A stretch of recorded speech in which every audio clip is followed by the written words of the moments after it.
Hello, അപ്പോൾ ഇന്നൊരു pudding ഉണ്ടാക്കിയാലോ? പുഡിംഗ് ഉണ്ടാക്കാൻ വേണ്ടിയിട്ട് ഞാനൊരു മിക്സിയുടെ ജാറിലേക്ക് നല്ല തണുത്ത പാലാണ് ഒഴിച്ചു കൊടുക്കുന്നത്.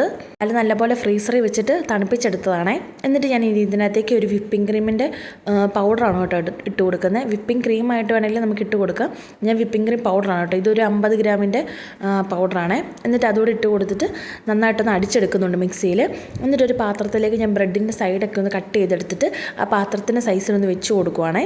ഫസ്റ്റ് ലെയർ ഇതുപോലെ ഒന്ന് വെച്ച് കൊടുത്തിട്ട് നമ്മൾ ആ മിക്സിയിൽ അടിച്ചെടുത്തേക്കുന്ന വിപ്പിംഗ് ക്രീമിൻ്റെ മിക്സ് ഉണ്ടല്ലോ, ഞാൻ അതിലേക്ക് മധുരം ഒന്നും ചേർത്തിട്ടില്ല കേട്ടോ. അപ്പോൾ അത് ഫുള്ളായിട്ട് ഞാൻ ഇതിലേക്കൊരു ഫസ്റ്റ് ലെയറിലായിട്ട് ഒഴിച്ചു കൊടുക്കുന്നുണ്ട്. എന്നിട്ട് നമുക്കിനി ഇതിനകത്തേക്ക് സെക്കൻഡ് ലെയറായിട്ടൂടെ ബ്രെഡ് വെച്ച് കൊടുക്കണം. അപ്പോൾ ഞാൻ ബ്രെഡിൻ്റെ സൈഡൊക്കെ ഒന്ന് കട്ട് ചെയ്തെടുത്തിട്ടുണ്ട്. നമ്മൾ സൈഡ് കട്ട് ചെയ്ത് കളയണ്ട കേട്ടോ, നമുക്കത് ജസ്റ്റ് ബ്രെഡ് ക്രംസ് ആയിട്ട് യൂസ് ചെയ്യാനും പറ്റും. അപ്പോൾ ഞാൻ ആ സൈഡൊക്കെ കട്ട് ചെയ്ത ബ്രെഡ് ജസ്റ്റ് ഇങ്ങനെ ഒന്ന് മിക്സ് വെച്ച് കൊടുക്കുന്നുണ്ട് നമ്മുടെ ആ ഒരു പാകത്തിന് വേണ്ടിയിട്ട്. എന്നിട്ട് നമ്മുടെ ബാക്കി വന്നേക്കുന്ന ആ വിപ്പിംഗ് ക്രീമിൻ്റെ മിക്സ് ഇല്ലേ, അതുകൂടെ ഞാൻ ഇതിൻ്റെ മുകളിലേക്കൊന്ന് ഒഴിച്ചു കൊടുത്തിട്ട് ജസ്റ്റ് ഒന്ന് സ്പ്രെഡ് ചെയ്ത് കൊടുത്തിട്ട് ഞാൻ ഫ്രീസറിൽ വെച്ചിട്ട് ഒന്ന് തണുപ്പിച്ചെടുക്കുവാണ്. കാരണം നമുക്ക് ഇനി ഇതിനകത്തേക്ക് ഒരു ലെയറോടെ ആഡ് ചെയ്യണം. അപ്പോൾ അടുത്ത ലെയറിന് വേണ്ടിയിട്ട് ഞാനൊരു മിക്സിയുടെ ജാറിലേക്ക് 1/4 കപ്പ് പഞ്ചസാരയും 1 ടീസ്പൂൺ വാനില എസൻസ്, ഒരു നുള്ളു മഞ്ഞൾപ്പൊടിയും കൂടി ഇട്ടിട്ട് നല്ലപോലെ ഒന്ന് പൊടിച്ചെടുക്കുന്നുണ്ട്. ഒരു പാനിലേക്ക് 2 ഗ്ലാസ് പാൽ ഒഴിച്ചിട്ട് നമ്മൾ ആ പൊടിച്ച് വെച്ചേക്കുന്ന മിക്സ് ഉണ്ടല്ലോ, അതും കൂടി ഇട്ട് നന്നായിട്ടൊന്ന് തിളപ്പിച്ചെടുക്കുന്നുണ്ട്. അതൊന്ന് തിളച്ച് വരുമ്പം ഒരു 1/4 ഗ്ലാസ് വെള്ളത്തിലേക്ക് ഒരു 1.5 ടീസ്പൂൺ കോൺഫ്ലവറോടെ ചേർത്ത് കൊടുത്തിട്ട് നന്നായിട്ടൊന്ന് മിക്സ് ചെയ്തിട്ട് നമുക്കിനി ഇതാ പാലിലേക്ക് ഒഴിച്ചു കൊടുക്കാം. ഫ്ലോർ ഒഴിക്കുമ്പോഴത്തേക്കിന് പ്രത്യേകം ശ്രദ്ധിക്കണം, ഏറ്റവും ലോ ഫ്ലെയിമിൽ വെച്ചിട്ടേ ഒഴിക്കാവുള്ളൂ, അല്ലെങ്കിൽ പെട്ടെന്ന് കട്ട പിടിച്ച് പോകും കേട്ടോ. അപ്പോൾ ഞാൻ ഈ പാലൊന്ന് ചെറുതായിട്ട് തിളച്ച് വന്നപ്പം ലോ ഫ്ലെയിമിലേക്ക് മാറ്റിയിട്ട് ഈ കോൺഫ്ലവറിൻ്റെ മിക്സ് പാലിലേക്ക് ഒഴിച്ചു കൊടുത്തിട്ട് നന്നായിട്ടൊന്ന് ഇളക്കിയെടുക്കുന്നുണ്ട്.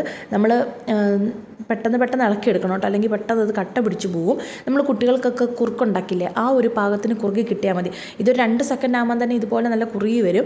അപ്പോൾ നമ്മളിങ്ങനെ പെട്ടെന്ന് ഒന്ന് ഇളക്കി കൊടുത്തിട്ട് പയ്യെ നമുക്ക് ഫ്ലെയിം ഓഫ് ചെയ്യാം. അല്ലെങ്കിൽ ഇത് പെട്ടെന്ന് നമ്മുടെ ഹൽവയൊക്കെ ഇല്ലേ, അതുപോലെ കട്ടിയായി പോകും. നമുക്ക് ആ ഒരു പാകത്തിന് വേണ്ട, ജസ്റ്റ് ഒന്ന് ലൂസായിട്ട് കിട്ടിയാൽ മതി. അപ്പോൾ അതിനകത്തേക്ക് ഞാൻ 1 ടീസ്പൂൺ വാനില എസൻസും കൂടെ ഒഴിച്ചിട്ടുണ്ട്.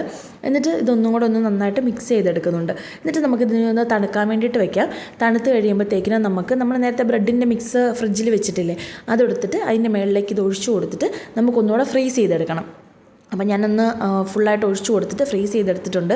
അപ്പോൾ ഫ്രീസ് ചെയ്ത് കഴിഞ്ഞപ്പോൾ എനിക്ക് ഇതിനകത്ത് ജസ്റ്റ് ഒരു പ്ലെയിൻ പോലെ തോന്നിയുകൊണ്ട് കുറച്ച് നട്ട്സും കൂടെ ഞാൻ ഇട്ട് കൊടുത്തിട്ടുണ്ട്. അപ്പോൾ അത്രേ ഉള്ളൂ വീഡിയോ ഇഷ്ടമെങ്കിൽ ലൈക്ക് ചെയ്യാനും ഷെയർ ചെയ്യാനും സബ്സ്ക്രൈബ് ചെയ്യാനും മറക്കല്ലേ.